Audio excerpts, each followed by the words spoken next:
The Swords of Justice are a group of legendary Pokemon that debuted during Pokemon Black and White. They all had an impact on their respective metagames, but they would all be surpassed when Black and White 2 released, because then the strongest Sword of Justice, Keldeo, would enter the metagame.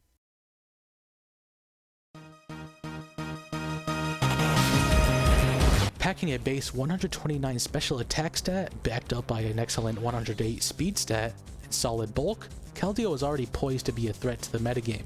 With a stab combination that shredded both would-be water checks and fighting checks, Keldeo was already really hard to switch into. Aerothorn would get shredded by fighting moves, and Landorus would get obliterated by water moves, as would a plethora of other strong Pokemon. But Keldeo had even more in store for the format. Keldeo was blessed with the move Secret Sword, an 85 base power special fighting type attack, with the special property to hit Pokemon on their physical defense rather than their special defense. So would-be checks like Chansey and Blissey were utterly thrashed by it. That, combined with its excellent water moves like Scald and Hydro Pump, made Keldeo a top threat as soon as it released. Keldeo's stab combination had very few answers, and the things that could answer it would never appreciate a Scald Burn, or could be picked off by Keldeo's teammates. For example, though Latios and Latias could switch in to Keldeo's dual stab, they'd never appreciate a burn, and Tyranitar could pick them off with Pursuit. Though Keldeo had a weakness in its shallow move pool, it still ended up being one of the strongest Pokemon in the tier. Keldeo was so strong, in fact, there were talks of banning it twice. Keldeo was suspect tested but avoided the ban hammer on both occasions, allowing Keldeo to continue to be a top threat in the tier and shape the Generation 5 metagame. In Generation 6, Keldeo continued its reign of dominance. Though there were new counters like Mega Venusaur and Mega Slowbro, Keldeo continued to shape the metagame with its water fighting stab and immense power as well as its good speed. Scald was still annoying for its counters, and Keldeo could slam just about anything else hard with its dual stab combination. This made Keldeo a staple onto a plethora of teams during Generation 6, and was arguably one of the most important Pokemon of the generation. Generation 7, however, was the first time Keldeo started to show cracks in its blade. With the additions of the Tapus and Toxapex, there were more counters to Keldeo than ever, and Scald burns were now weaker. Burn now only neutralized Leftover's recovery instead of out-damaging it altogether, so the burns it left onto his counters not leave as much of an impact, if it could even burn them. Tapu Fini's Misty Terrain made it unable to be burned, or anything on its side of the field for that matter. There's now also more competition for a strong water type than ever before with the addition of Ash Greninja and reintroduction of Protein Greninja into the tier. Ash Greninja was similarly strong, but it was much faster and carried spikes. It wasn't just that these Pokemon were troubling for Keldeo, but they covered the metagame, and that made it harder for Keldeo to compete. Players experimented for a while with Choice Scarf and Calm Mind sets, but eventually decided that the best set was the tried and true Choice Specs set, which still carried the same power it always had, though these Keldeos reached deep into Keldeo's toolkit and carried a hidden power to assist it in breaking through its counters, and was not a Pokemon to be underestimated. Though Keldeo was not centralizing as it was once before, it was still a strong Pokemon in the OU tier. An unprepared player could be utterly decimated by Keldeo's offense. Generation 8 brought a massive shift for Keldeo. Though it did see some play in OU and get some nice little tools in Flip Turn and Aura Sphere, it wasn't really anything worthwhile. This was the generation Keldeo finally fell to UU. But there, it was the same old Keldeo we had come to know, blasting through teams with its water and fighting stab combination. Though now Keldeo would sometimes opt for a calm mindset, becoming amazing late game. Despite the success in UU, it never rose back up into OU, marking the first time this mythical Pokemon had left the OU tier. Generation 9 was looking like it might be the worst generation for Keldeo yet. Another generation of power creep had brought in a plethora of new fighting types that competed with Keldeo for a fighting type slot on the team. Zamazenta, Iron Valiant, and Great Tusk were all fantastic new Pokemon, offering teams speed, power, or utility that Keldeo did not have, and this generation even brought new water fighting types in Quaquaval and Paldean Tauros. In a stronger, faster world, Keldeo was struggling to keep up. It would take a miracle to bring Keldeo back into the forefront.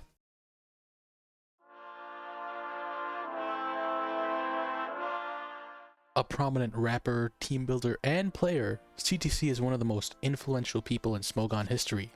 He's not only won a plethora of tournaments, but he's also built teams that have shaped multiple metagames over the past 5 generations, bringing overlooked Pokemon into the metagame. Even in just Scarlet and Violet, he invented the Triple Dark Team and Rillaboom Garganacl combination. Though similarly to Keldeo, CTC does not see as much play as he used to, though for different reasons. Nevertheless, a team made by him might just be exactly what Keldeo needed, and that is exactly what it would get when the Base Lord CTC Hazard Sack team hit the game.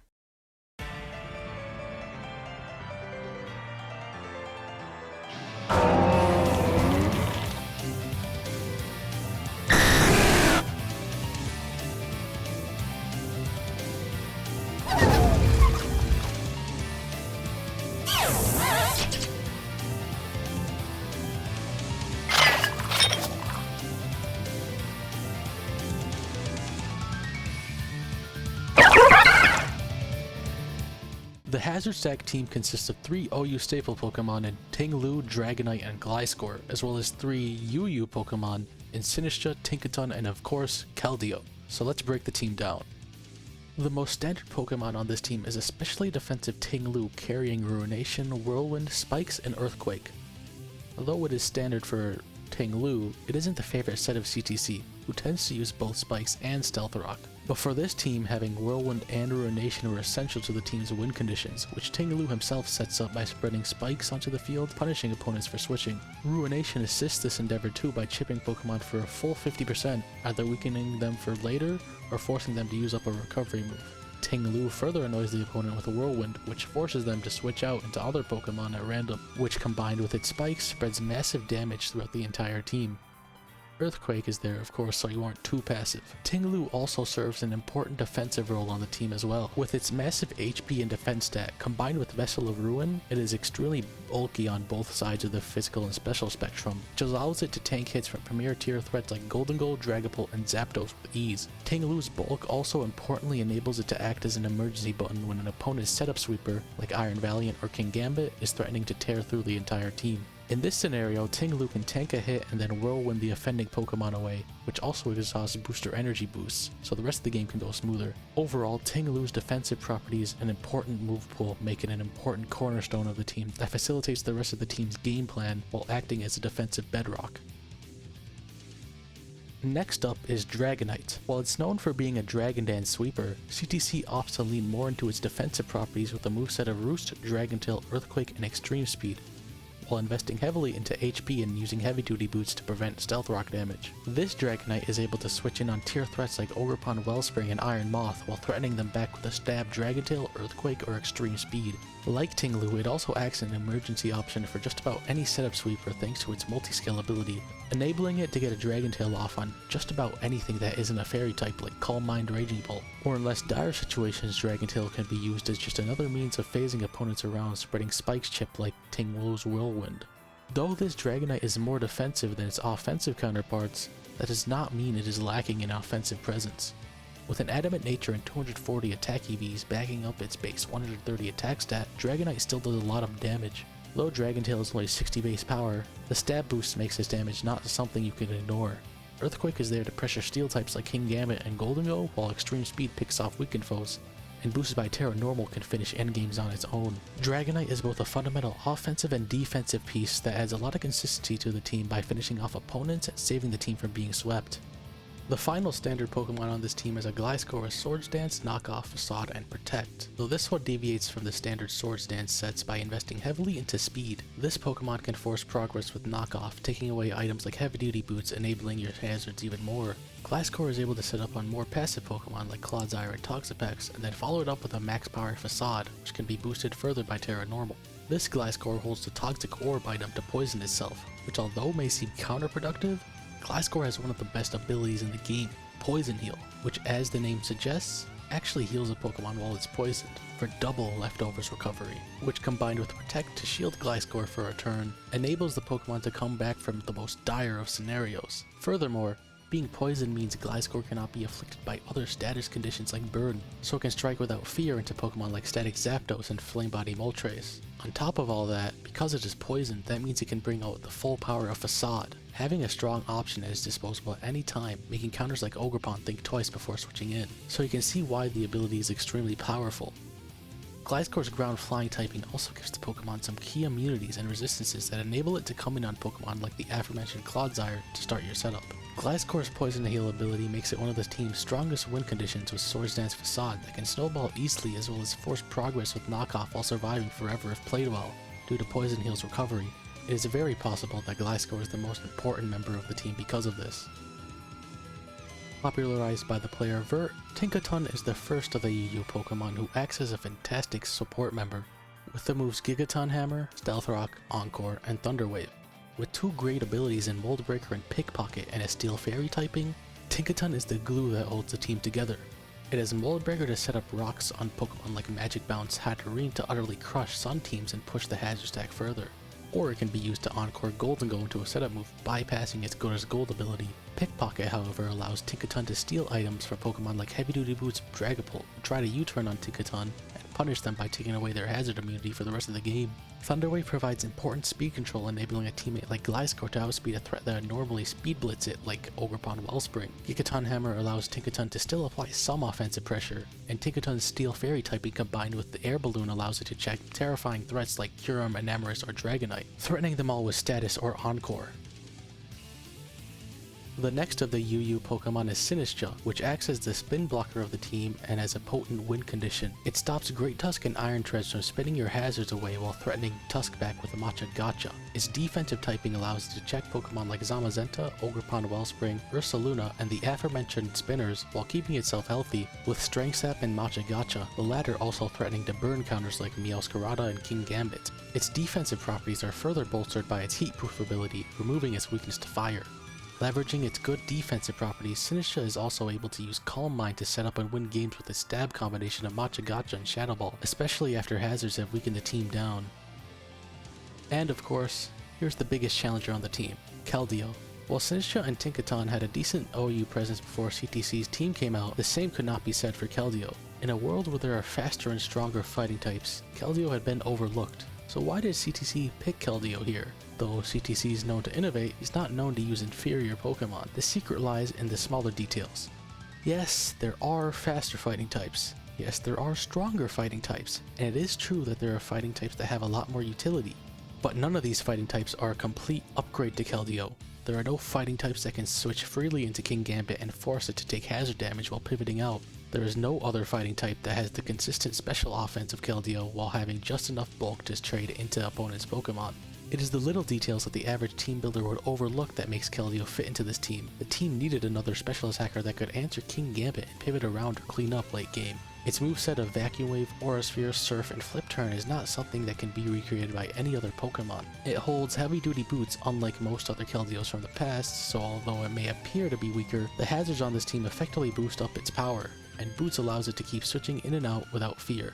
Aura Sphere is used over Secret Sword on this set to hit Alomomola harder, and Surf is the most consistent water move in the game. Vacuum Wave finishes off weakened opponents and protects your team from being finished off by King Gambit and Darkrai late game, and of course you already know Flip Turn is a pivoting option.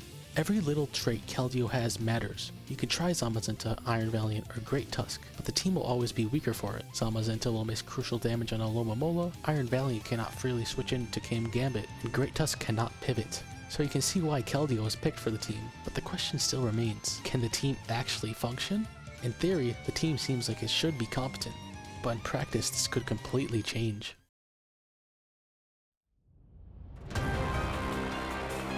Smogon OLT, or the official ladder tournament, is Smogon's annual tournament where players start on new accounts and queue on the OU ladder striving for top 8 during one of 4 week-long ladder cycles. If they get top 8, they qualify for OLT playoffs, and while CTC isn't always allowed to play, his proxies can, one of whom, 3D, qualified for OLT playoffs. 3D himself is a very accomplished player, and he would be the one who would debut CTC's Hazard Stack team in the second round of OLT playoffs against Asan. It'd be here that the team wouldn't have to prove itself to be of any worth. Would Keldeo join the ranks of Goldchip and Seabiscuit, or would he simply be left behind, like Haru Urara and Zippy Chippy? The game starts with 3D leading Keldeo and Asan leading Galarian Slowking, a horrible matchup for Keldeo. Slowking has a 4 times resistance to Keldeo's fighting moves, and Surf doesn't do a lot of damage either. Galarian Slowking also threatens back Keldeo with a Psychic move, and even if Keldeo opts to flip turn, Slowking can Chilly Reception and pivot after Keldeo, giving Asan better positioning. Keldeo was already off to a late start. Even so, 3D opts to flip turn, allowing him to go into Ting-Lu, while Slowking, instead of using Chilly Reception, goes for Future Sight. Future Sight is a move that doesn't do any damage the turn it's used, but rather it sets up a strong attack 2 turns later. With Ting-Lu in, 3D has the better positioning currently, but a few turns later, Future Sight will hit its mark. Asan hard switches into Zamazenta, attempting to scare Ting-Lu out into a Pokemon that doesn't want to take the Future Sight. 3D uses this opportunity to set up a spike, and now 3D is forced to make a decision.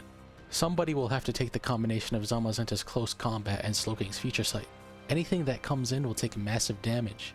You can go Tinkaton, but Zamazenta will do a ton of damage to it even though it resists Future Sight. If you stay in with Ting-Lu, you'll take a ton of damage from close combat, despite being immune to Future Sight. And while Dragonite can easily take close combat, it'll still suffer heavy damage on Future Sight. Ultimately, 3D decides to let Dragonite take the hit, but it hangs on, though at low HP. From here, 3D switches in Sinistcha, aiming to block one of Zamazenta's attacks, but Asan's Zamazenta carries Ice Fang, dealing about 40% to Sinistcha, not enough to 2-hit KO it, but not insignificant damage either.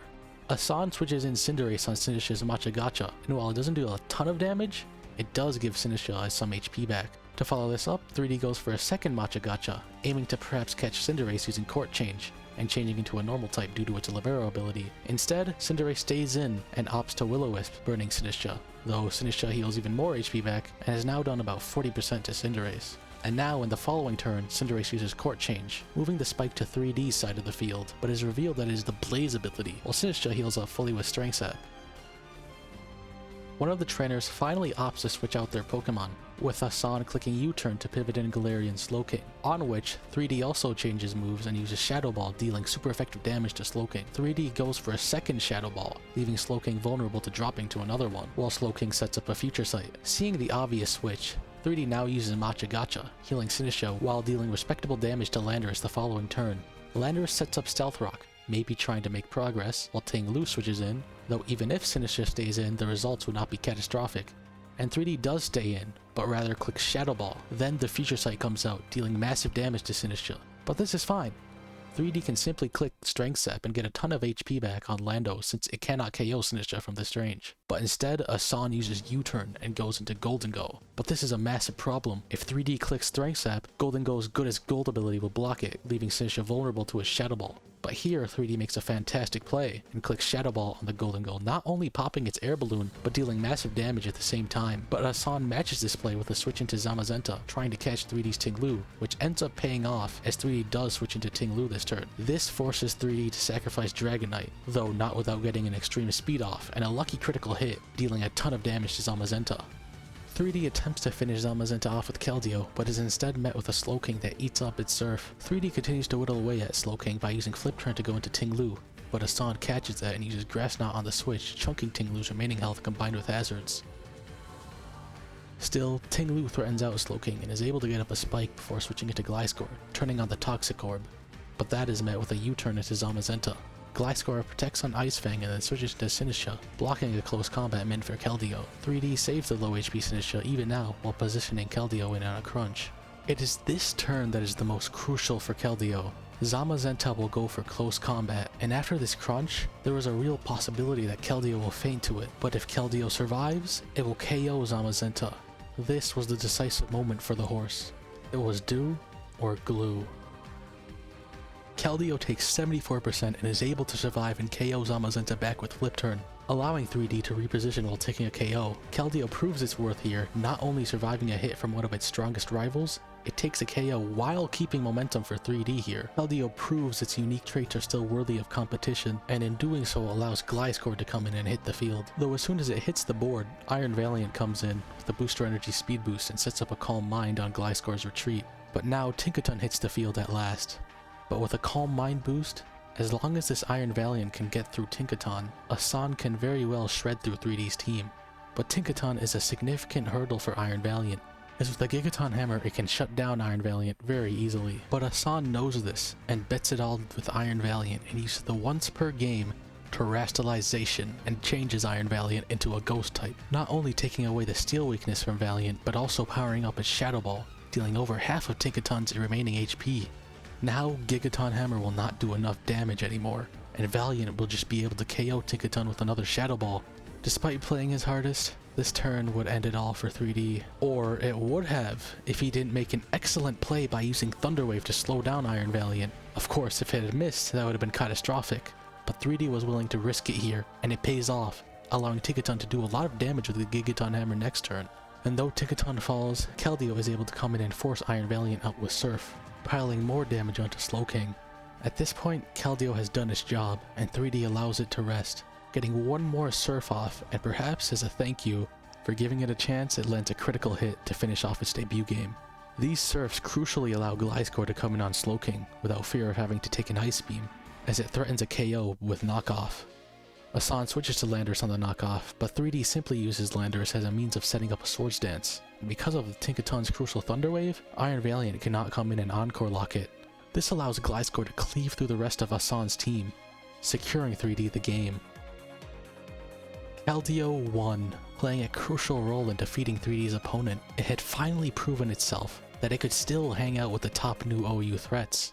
A decade of power creep was still not enough to hold the horse down, and even after this game, the team would still see a lot of success, with 3D peaking the ladder at 2075 and fellow friend Blunder winning 30 times in a row with it on ladder, as well as many other tournament games where the team was brought, and even to this day it remains a consistent ladder threat to be a terror in the hands of any competent player.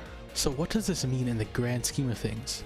Bigger than Keldeo, bigger than CTC, what is the significance of this team doing well? To answer this, I'll quote the Base Lord directly.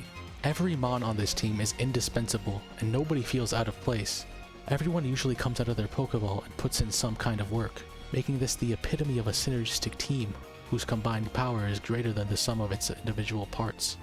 Meaning it doesn't matter that there were 3 UU Pokemon on this team. It doesn't matter that CTC was using multiple Pokemon that weren't considered a staple of the game. What matters in team building is the combined synergy between team members, because if you have that strength, it doesn't matter what Pokemon you use. If they're this powerful together, they can overcome any preconceived notion of viability, and on the flip side, even if you are using top threats in the game, if they don't work well together or have a massive weakness together, the team will suffer for it. CTC notes that he saw bootleg versions of this team on the ladder using Pokemon like Zamazenta and Darkrai over Keldeo, but none of those variants functioned as well. This reinforces the fact that team building synergy can be the most important part of the team. At the time I'm editing this video, Keldeo has once again surprised players by hitting rank 1 on the OU ladder again. A completely different team though, and this time it is made up of entirely UU Pokemon, and Keldeo is using his classic Choice Spec set. If that doesn't support these team building principles, I don't know what will. But I'll open up the floor to you. What do you think of the CTC team and his usage of 3 UU Pokemon? I'd love to hear your thoughts in the comments below. Thank you for watching, and if you liked the video, please consider subscribing. It really helps smaller creators like me. Until next time, see ya.